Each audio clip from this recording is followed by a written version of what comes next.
Alright, so today in this video, it's going to be a long one because we're going to be going over some general principles of natural law. We're going to explain what natural law is. We're going to be talking about first principles, and it's a huge topic. So it's going to take some time. I'm trying to get it done in less than an hour because this is really just an overview of all of this stuff, and we're going to dive deeper into everything moving forward. But the point is here is I just want to touch on a few things that you really kind of have to have at least a visual understanding of, visceral is what I meant to say, visceral understanding of, and then we can move forward from there. I just need you guys to know a couple things so I can reference this stuff. And I'm going to be working off some notes, but for the most part, I'm just going to be riffing about this stuff, which is what I've been doing for the last couple of years. So without further ado, let's get into this. So we're going to talk about first things first. You have to know the first principles of whatever you're talking about, and I'm talking about our reality in our universe, so we have to understand the first principles or first causes of our universe. And what we know about first principles just from a general aspect is what you're doing is you're breaking things down into their constituent parts, and then you're studying each part because that makes it less confusing for our minds. And then when you understand one of the parts, then you move on to the next constituent part, and you do that until you have an understanding of that, and so on and so forth, until you have a deep understanding of all of the parts, and then you put the parts all back together because that's how the thing works. So, for example, this is kind of like the secret sauce behind Elon Musk's success when it comes to creating rockets. He broke everything down to their constituent parts so everyone knew each part of the rocket, and then they located pain points in terms of how to reduce the issue of middlemen, because they are having problems finding rockets that they could purchase from mostly Russian people, and they were super expensive from getting these middlemaning deals. So what they found out was by breaking the rocket down into its constituent parts is that they could locate the parts that create the rockets at a much cheaper price and then rebuild them for much cheaper. And that's how he was able to build rockets so much cheaper than what NASA was doing and other companies that were vaguely trying to attempt what he was doing. That's why he was so successful. So that's what we're going to do here with natural law. So what is natural law? Well, to define it, natural is inherent. It's having a basis in nature and in true objective reality. It's not man-made or caused by mankind. Natural law was discovered by studying nature. Again, it's just a reminder that this stuff wasn't invented by people, it was discovered. And then law is an existing condition which is binding and immutable. And immutable just means it cannot be changed. So, natural law means universal, non-man-made, binding and immutable conditions that govern the consequences of human behavior. It's kind of super important because these things, what I'm going to be calling the general principles of natural law, are necessary to know because all forms of creation kind of stem from them, and they're also kind of invisible to our senses.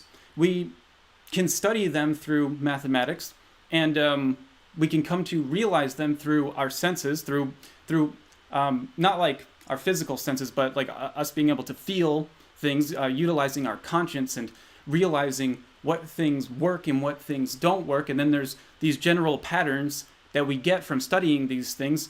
And I'll tell you what, when it comes to natural law, they were discovered by much smarter people than myself. And all that I'm doing is regurgitating their information with modern English linguistics in order to help you better understand what people like Plato, Aristotle, Newton, and Einstein figured out. Oh, and Stephen Hawking as well. He played a big role in understanding the holographic principle and the holographic nature of our universe. But let me explain these invisible things that control everything about our physical reality, because when I say that out loud, I forget that I learned this stuff about 5 years ago, and somebody who's not experienced these things for a while, I just go back to when somebody told me that there's invisible rules that you can't really see that control everything about your reality.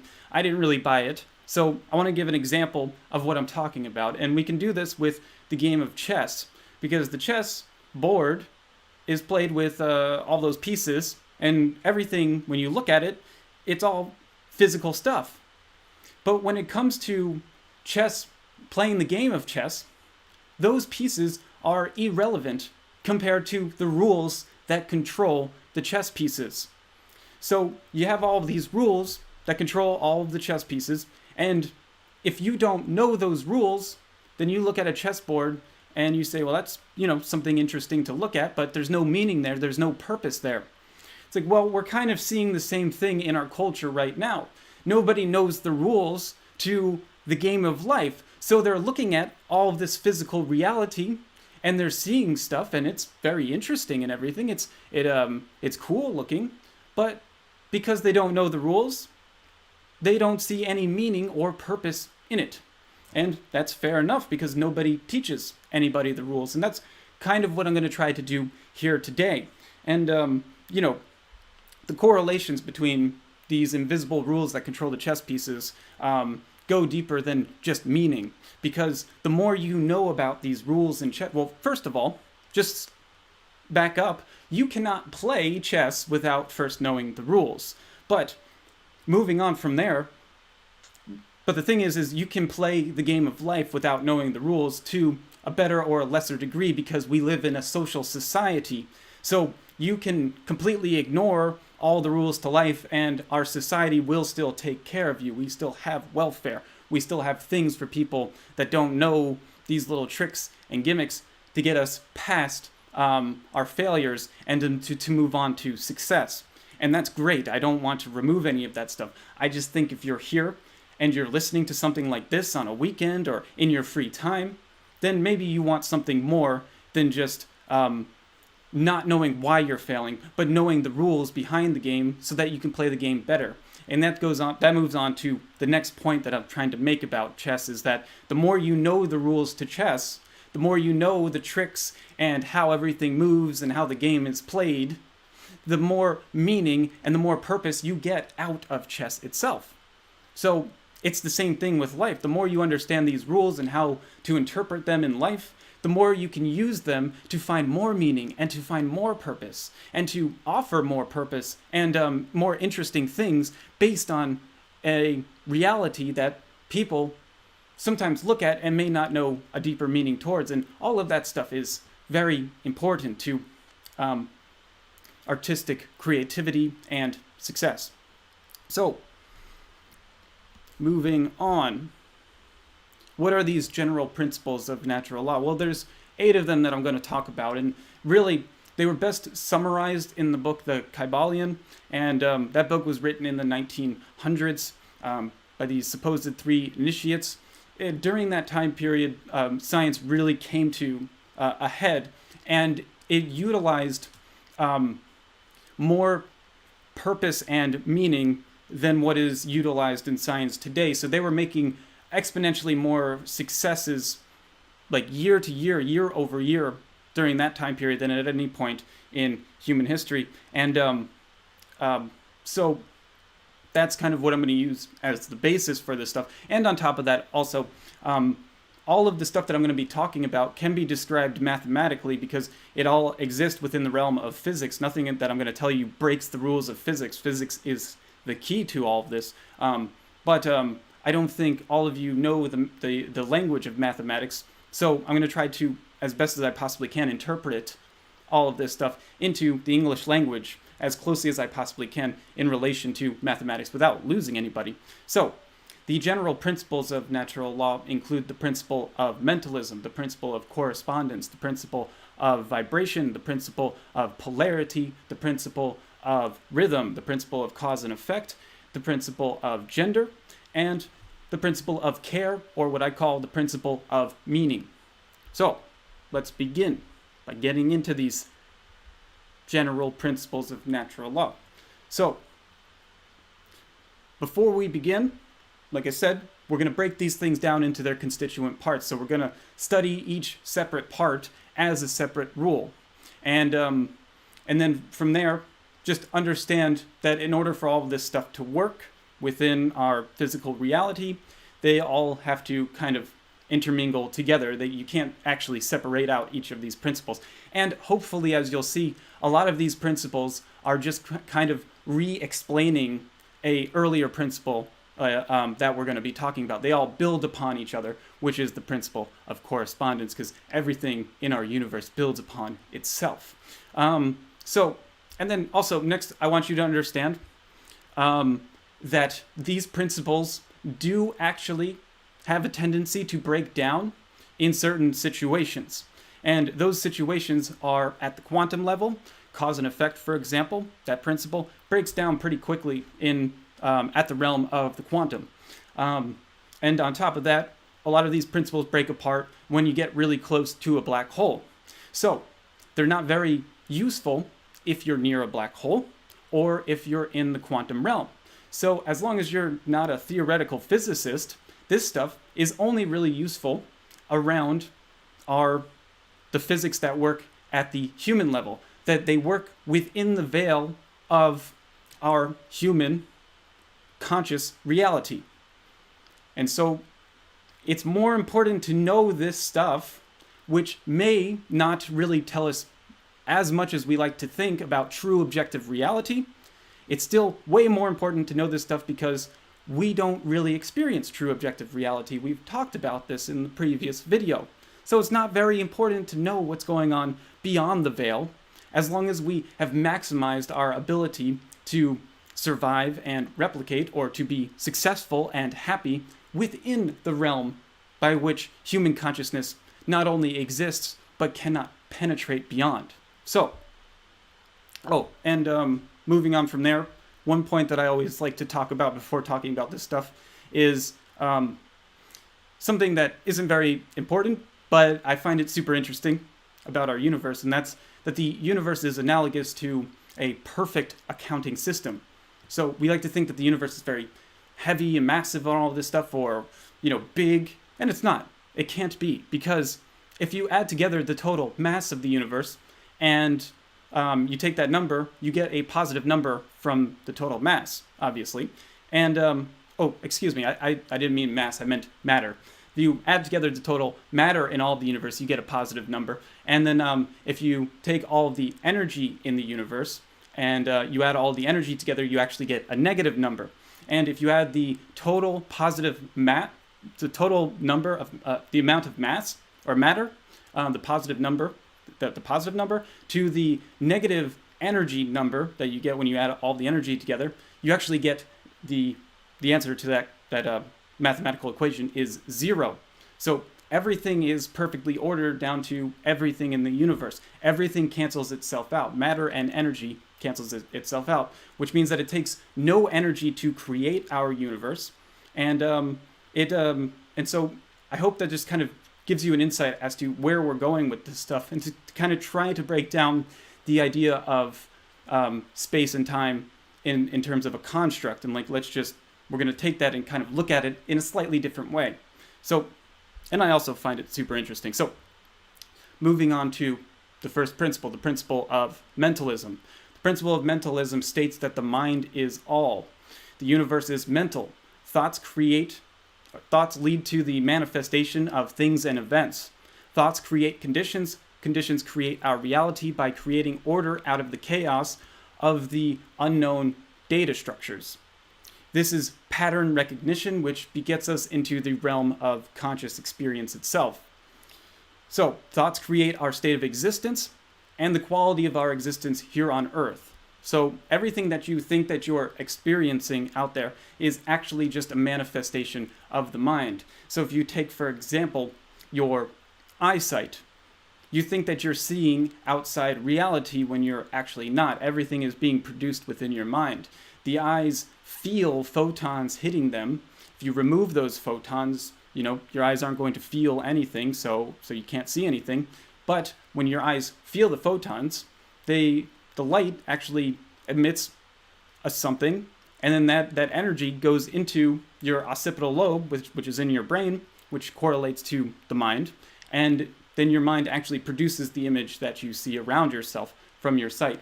And that's what all of our senses are doing. So when we say the mind is all, we're including all of our senses. We're including all of our thoughts. We're including all of our emotions and feelings and all of the meaning that we create upon this universe. So on top of what we can glean from this, because I don't want to just talk about this stuff and be weird. This stuff has to be useful for us. So how is this useful? So you have to look at your behavior, like how you act in physical reality is actually determined by how you think, because your actions are controlled by your thoughts and emotions. Your thoughts are occurring as we perceive it inside some sort of inner environment.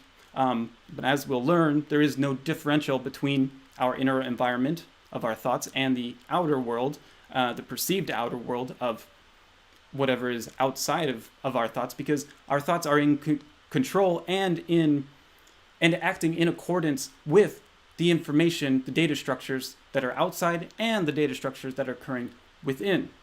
So the point of this is that if your behavior is not getting what you want out of life, then it follows that you need to change the way that you think, because thoughts are the driving force behind our behavior. So if you want to change your reality, that's a perfectly reasonable thing to do. We see people do this all the time. They live in a terrible environment. They live in a ghetto in the 1950s, and they work themselves out of it. And they do that by kind of changing how they think. They're not going to accept things that other people say about them. They're not going to accept anything other than a thought that gets them to completely change how they perceive reality. And then that gets them out of the perceived negative environment with which they exist. So if you want to change your reality, you have to change the way that you think, because the way that you think may not be conducive to the requirements that are necessary for getting the things that you say that you want. And in most cases, it's actually doing the exact opposite. So I want you to understand that on this channel, we're going to be talking about the mind, thoughts, a lot, and that's just a cursory overview of the mind and what I mean by it. I'm just giving a reference point to what I'm talking about when I'm talking about thoughts and how we're going to interact with them. And from there, I just want to move on to the second principle, which is the principle of correspondence. The principle of correspondence states that which is above is like that which is below. That which is below is like that which is above. The very large in totality, the macrocosm, and the very small this very small individual units that comprise the whole, the microcosm, are mirror reflections of each other. So what we do know about the universe is that the universe is holographic or fractal in nature. So as I've stated, data structures are all around us, and we turn these data structures into formation or information. We turn them into information by placing meaning and purpose upon them through the use of our language. And we say that this stuff is important and that stuff's not important. That's basically what space and time is all about. Space, important things for our survival and replication take up space. So we perceive space, and time tells us how long it takes for us, or how much energy it takes for us to get to things that actually matter to us, or things that we have put meaning upon because they take up space. And likewise, the opposite of things that don't take up space are things that are not very important to us. We don't find a lot of meaning in things that don't take up space. So for example, things that take up space is like food, water takes up space, obstacles, predators take up space. You know what doesn't take up space, but we're pretty sure exists? Neutrinos. They don't take up space. But we know that they exist, and we know that they're constantly bombarding us at all times, but they're not very important to our survival, so we're not going to worry about neutrinos.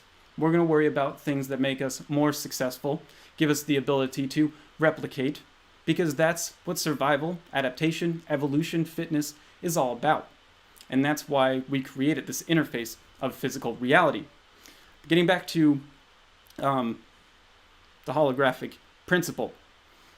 Basically, you have information that you've created through the data structures, and what we understand about information is that you can't place information into volumes, which means that information is independent of volume. So the amount of information that you can place into the volume of another object, an object that has space, or that we perceive space, does not at all depend on the volume of the space itself. So you cannot use volume to store information. You can only use surface area to store information. And the amount of information is proportional to the surface area of the object. So this is known as what is called the holographic, as what Stephen Hawking called the holographic principle, and was mathematically proven by Stephen Hawking, and is really the only real profound discovery in physics in the last 30 years that hasn't been already discovered or theorized and then later proven. I have a hard time describing the holographic principle because it goes well beyond my understanding of mathematics. So I'm going to utilize Donald Hoffman, who explains this principle and why it's important in this video. Only surface area. The amount of information is proportional to the surface area. It's called the holographic principle. It's one of the deepest, most profound discoveries in physics in the last 30 years. What this means is the following. Suppose I have a big sphere with a certain volume. I can stick as much information in it as proportional to the surface area of that sphere. But now imagine that I take 6 smaller spheres of equal size that just fit inside. I've illustrated it there. Now you can see that they have less volume than the whole sphere. In fact, they have roughly half. But they have more surface area. The 6 small spheres have less than half the volume, but they have more surface area than the big sphere. That means you can stick, and this is the universe we live in. This is not science fiction. This is not make-believe. This is not a novel. You can stick more information into those 6 spheres than you can stick into the big one. Now, if that's blowing away everything that you believe about space and time, that's my goal. That is my goal. Now, we can do this recursively. Take each one of these spheres, break it into 6, and keep doing it. Do it 20 times. Do it 30 times. After you've done it that many times, you can store a ton more information, billions of times more information, and the volume is essentially 0. That's the universe we live in. And the reason it's that way is because space is not an objective reality in which we live. It's an error-correcting code, a data structure that we inhabit. You are living in a data structure. It really is like the Matrix. All right, so moving on to why this principle is important for the individual. Well, this principle, the principle of correspondence, also states that you're not existing in the universe, but that you are the universe. And the only reason why you don't feel like you're the entire universe is because of your perspective and the ego that you created. And by that perspective, the perspective of the ego, the perspective of the individual, you feel like you're isolated with the use of your inner world, which is your mind, and that's somehow separate from the rest of the universe. That perspective is nothing more than an illusion that allows you to experience a life or grow in consciousness, to have experience. Because you can't have experience if your perception and your ego exists as the entire universe itself. That's just too much information to handle. So we grow these egos and these perspectives to allow us to experience life and grow in consciousness. But in no way does this disconnect our inner world from the outer world. These two things are intrinsically connected. And on top of this, another way to say as above, so below is to say as within, so without. And by this rationality, the study of the inner workings of ourselves, our thoughts and emotions and what's going on inside of us, or what we perceive to be inside of us, can help lead us to an understanding of what's going on or occurring outside of us, because they're actually mirror reflections of one another. And this is why people go inside of themselves, they meditate, and they do this to understand things that are supposedly occurring outside of them. So we have all these experiences during the day, and then if we don't process these experiences, they just kind of sit there in space in between us and in between our inner world and our outer world. But if we sit down and meditate and process what was occurring in our outer world throughout the day and actually process that in our perceived inner world, we can actually gain understanding of this outer world by looking within. And I find that very interesting, and that's why meditation is quite important in clearing these experiences. And when we're doing that, we're doing it for a purpose. One, we're clearing our thoughts and organizing our mind, but also because outside events, outside occurrences must be processed in order to be understood. And then when we understand what's occurring out in the outer world, we can better act and behave within the outer world in order to be more successful. So for example, if you have a bad experience, let's say you fail at something, if you don't think about that failure, you can't learn from that failure.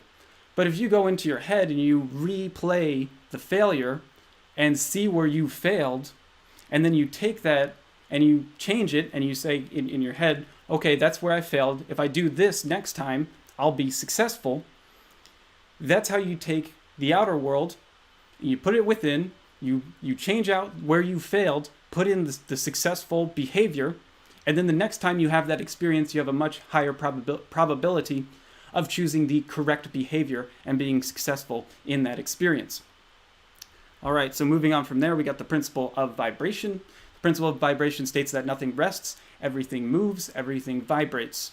At the most fundamental level, the universe and everything that comprises it is pure vibratory energy, manifesting itself in many, many different ways. So, as such, the university has no solidity. Matter is merely energy in a state of vibration or oscillation. This is relieving for many people to hear, because what this means is that death is an illusion. Obviously, you will lose your ego when you die. You will lose all these things that come with the baggage of having a human body.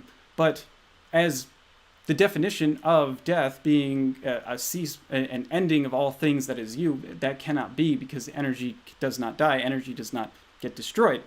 And moving on to kind of this kind of reinforces the idea of how this world that we have around us is not a material world.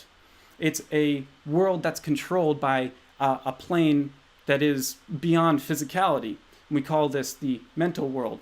And, you don't have to dive deep into the teachings of Hinduism or Buddhism or many teachings in the East to know what I'm talking about here, because this is just called Maya, or the illusion. And the illusion is the physical world and includes the illusion of our physical bodies as well. I'm going to start banging through these a little bit faster. So the principle of polarity.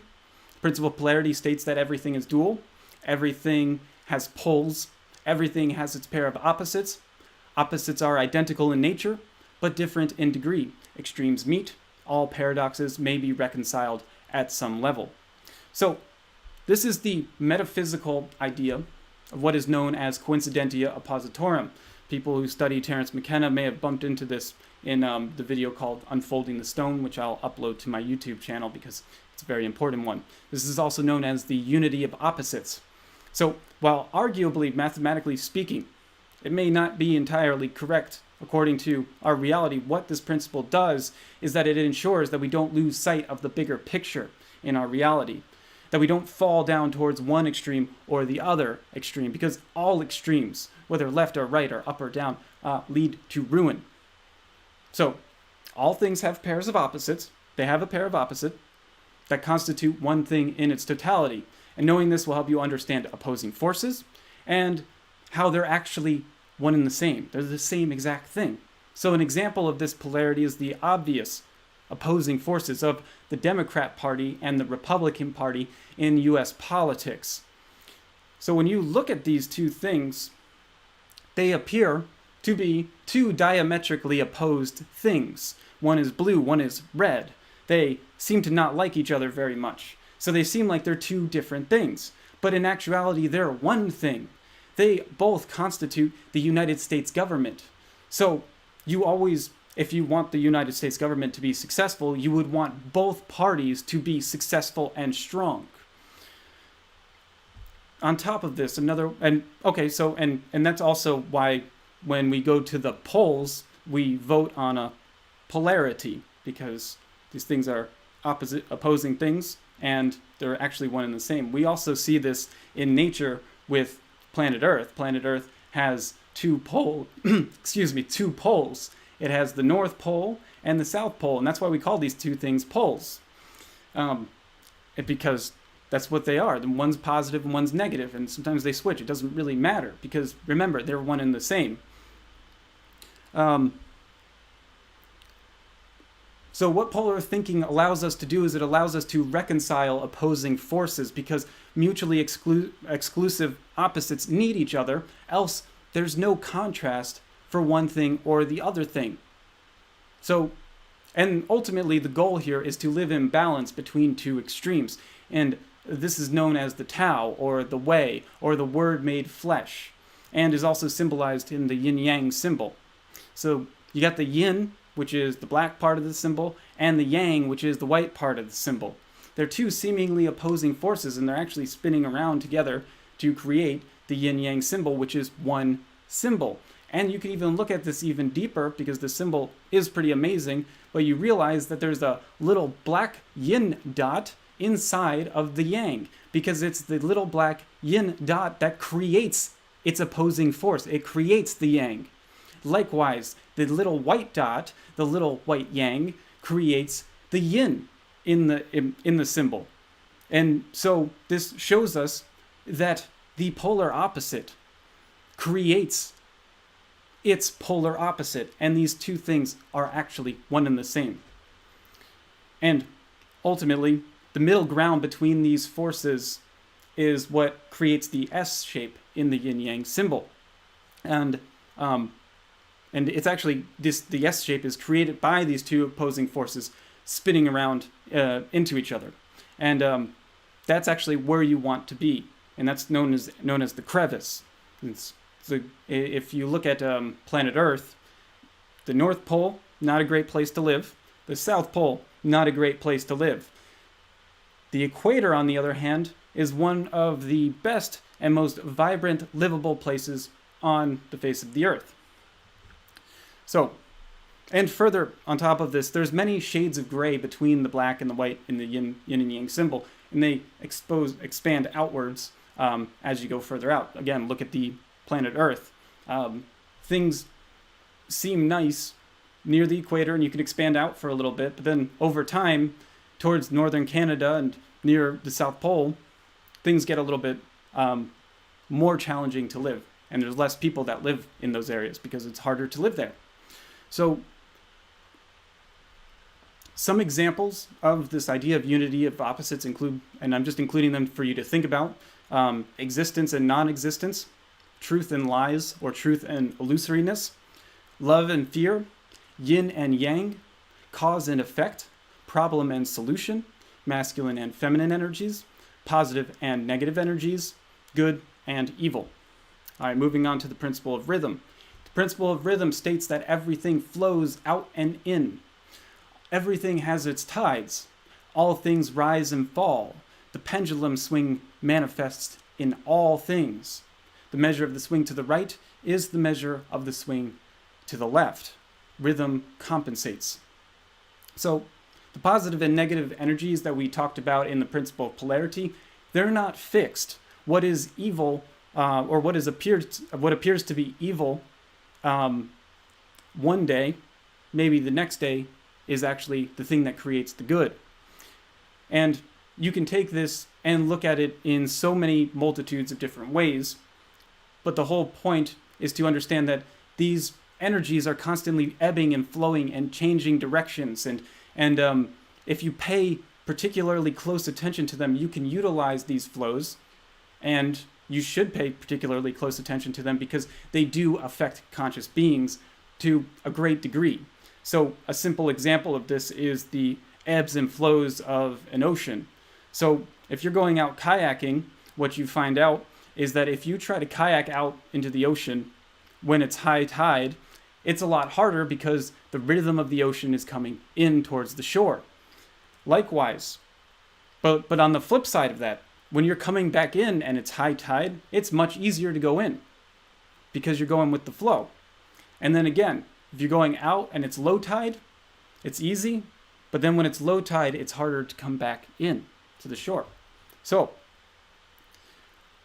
there's a simple process to this. If you're just more consciously aware of these sort of rhythms, you can make one decision or the other decision. One decision is to paddle out when it's in between low and high tide, and then come back in when it's in between low and high tide. That would be the middle way. You can also utilize these rhythms to your advantage.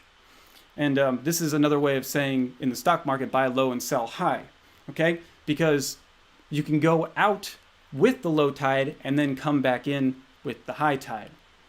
All right, so these sort of ideas of rhythm manifest themselves in all things.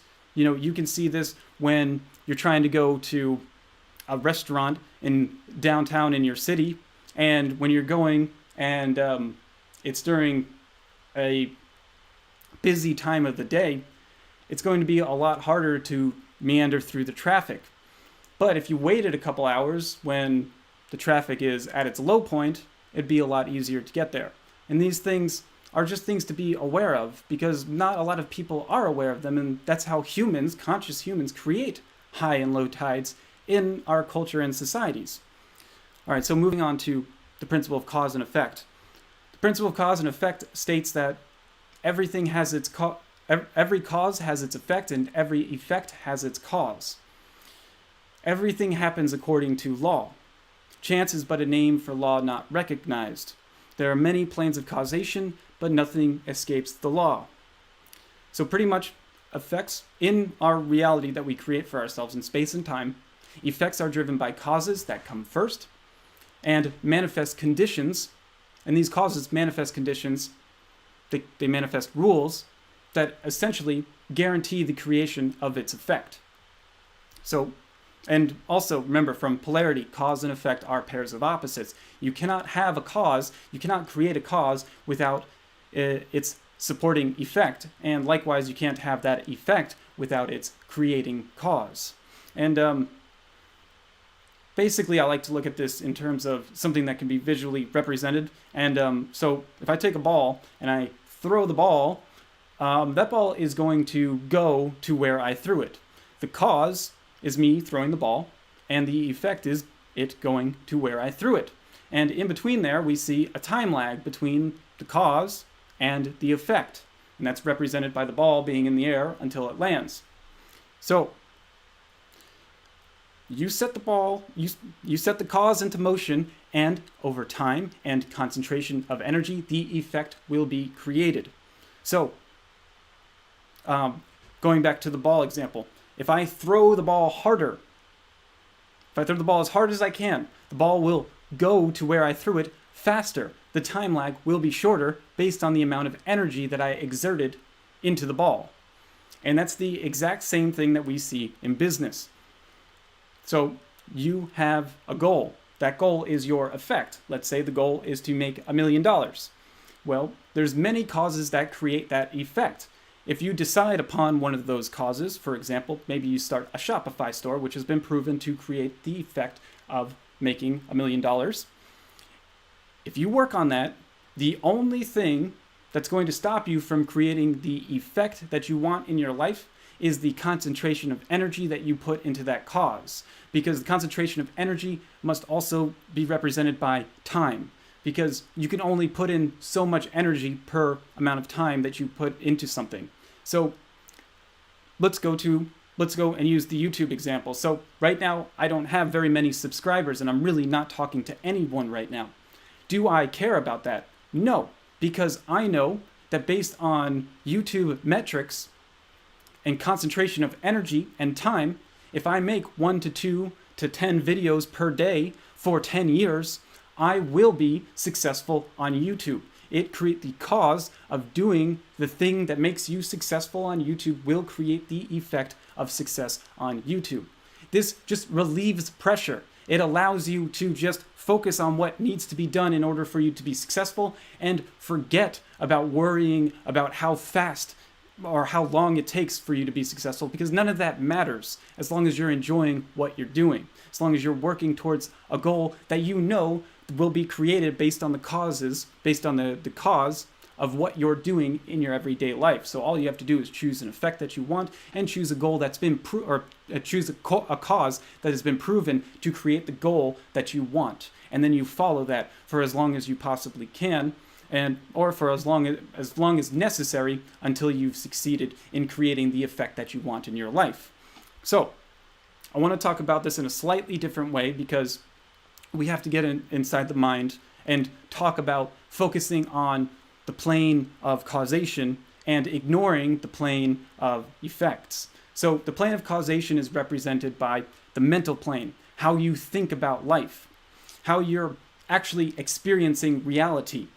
And it has nothing to do with the effect that you want to create in your life, because we live in this wonderful time-bound world that is represented by past, present, and future. And when you focus on the plane of effects, which is our physical reality, all that you're focusing on is the past and the present. And if the present doesn't represent what you want out of life, then you're focusing on completely the wrong thing. You're focusing on something that has already occurred and cannot unoccur. If you focus on the plane of causation, the mental plane, which is the only place in the universe that allows you to pay attention to what has not occurred yet, the future, then you don't have to worry about the plane of effects. You don't have to worry about your current state of existence, because you're focused on the future. You're focused on what you want the plane of effects to be at a later date. And as long as you pay attention to that, as long as you pay attention to the cause that's going to create the effect that you want out of life, that's just a much better way, a much more successful way to look at life. Because now, if you see yourself and you're living in a ghetto, if you're living where my dad lived when he was brought up, when he was raised in the slums of New York, he didn't want to live there. So he didn't focus on that. He focused on the future. He focused on where he wanted to go. He focused on where he wanted to be later on in life. And just because what he wanted didn't represent his bank account or where he lived or everything that everyone was saying around him about who he was as a person because of where he exists, he ignored all of that, focused on his mind, because that was the only place that was telling him what was occurring in the future. No one can tell you what the future will hold for you, except for your mind, except for your thoughts. So that's where our attention must be. And we're going to be talking about attention in a later, in the last principle. But I want to talk about the principle of gender real quick, because I'm a glutton for punishment, and we know that woke culture doesn't like talking about gender. But I like the principle of gender because the principle of gender states that gender is in everything. Everything has its masculine and feminine principles. Gender manifests itself on all planes. So the way I'm using the term gender and it's actually associated with the word generative, which is derived from the Latin verb generare, which means to create. It's the book of Genesis, creation, generation. So that's really the real meaning of gender. And we use those words for men and women because you need a man and a woman to create a new life. So the point is that for animals, bees only create hives. Birds only create nests. Beavers only really create dams. Humans, on the other hand, have limitless creative potentiality. It's one of the things that actually differentiates us from all other animals. And basically, how we create is defined as this beautiful dance between our masculine tendencies, of which all humans have, men and women, and our feminine tendencies, of which all humans have, both men and women.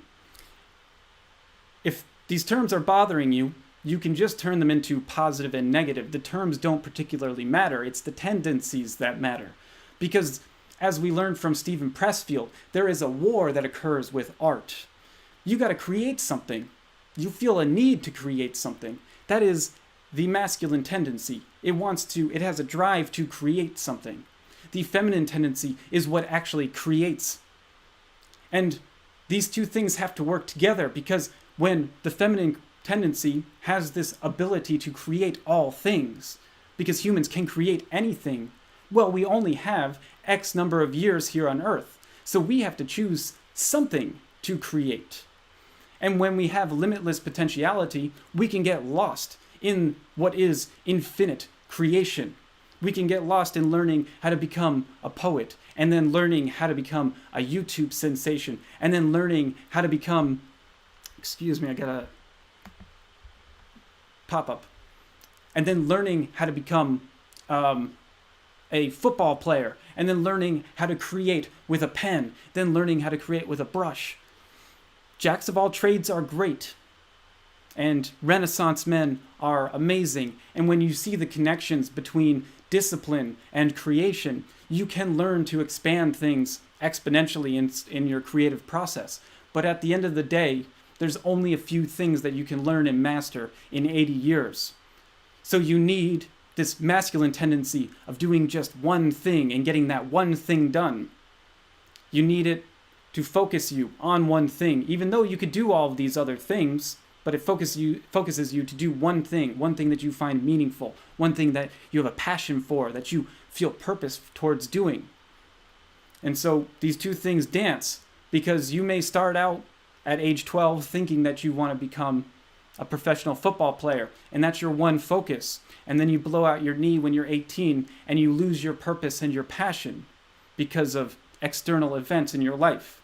And that's terrible and sad, but it happens to most people. Most people don't grow up to what they thought they were going to be. So then you have to change your purpose. And how you do that is you don't just glob on to the next thing that piques your interest. You just live life. You experience life. You try out as many things. You allow your feminine tendency to try multitudes of different creative avenues, and you give them the time of day that they deserve for you to find out if you actually have a passion or a talent or an interest in them. And then one day, maybe when you're 35 or 40 or 50, you find your passion. You find something that you have interest in. You find the thing that makes you want to create, that makes you want to be successful in whatever you want to be successful in.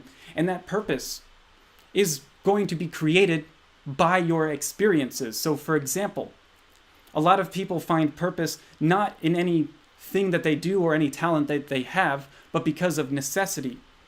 Necessity in giving birth to a child suddenly becomes very important, that they stop messing around with 10 or 20 different hobbies and picking one that they know will make them most successful as quickly as possible, because their goal, their purpose in life is to provide for their children. That could not occur.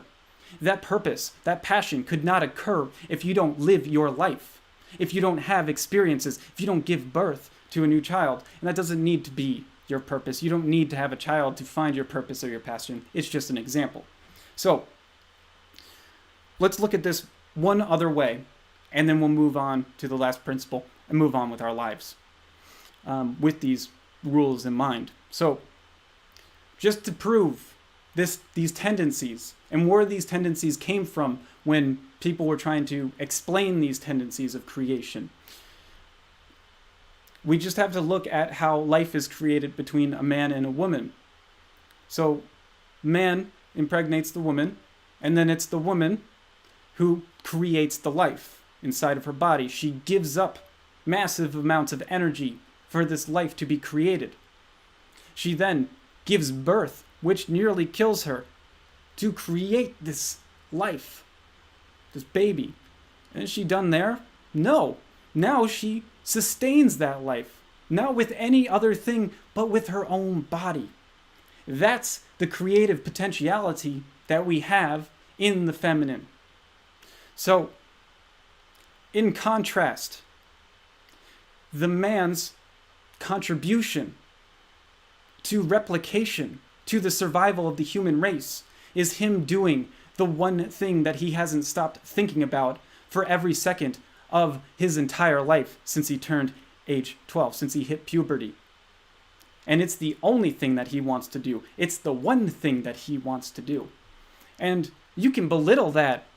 You can belittle the single-track mind of the man and his need and drive for sex.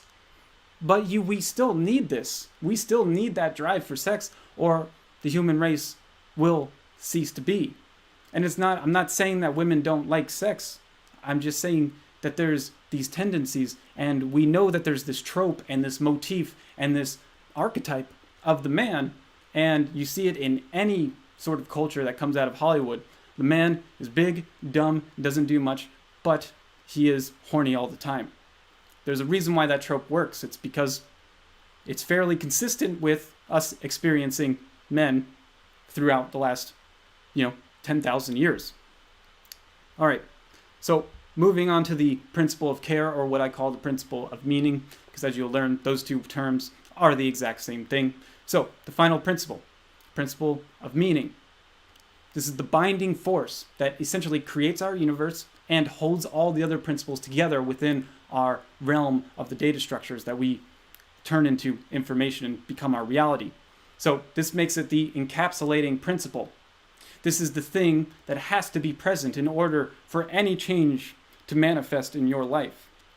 What we care about on a day-to-day basis acts as the driving force behind our thoughts and our emotions, behind the things that control our behavior. So therefore, this care, this meaning, can be seen as the ultimate generator of the quality of our experience here on Earth. So I want to be clear about terms. Care does not mean compassion or love. Care is meaning and purpose. Things that we find meaningful are what we care about. They're the things that we pay attention to. So if you want to know what you care about, whether you want a virtue signal or not, what you care about, what you find meaningful, is based on what you pay attention to on a day-to-day basis. So what is meaningful to you? What is your purpose in life? If you answer these questions, then you actually know what you care about.